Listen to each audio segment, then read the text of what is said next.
আকাশ ছোঁয়া স্বপ্ন আর মিথ্যা প্রলোভন দেখিয়ে যেসব দালাল চক্র হাজার হাজার বাংলাদেশিকে মালয়েশিয়াতে এনে বেকার করে দিয়েছে, তাদের লাইফটা নষ্ট করে দিয়েছে।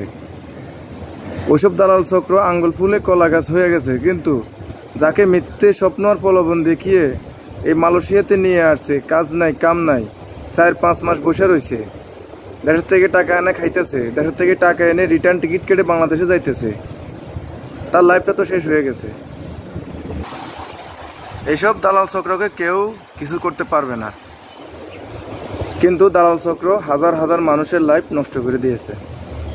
মালয়েশিয়াতে কাজের এমন পরিস্থিতি বর্তমানে, মানে হিসাব করলে কোনো কাজে নাই, কনস্ট্রাকশনের কাজ অলরেডি বন্ধ। আর শতকরা 95% মানুষ আসছে কনস্ট্রাকশন বিষয়ে। যারা পুরান লোক তারাই কাজ পাইতেছে না, নতুন লোক এসে কী কাজ পাবে? এজেন্ট বিষয় তাদেরকে এনে ছেড়ে দিছে।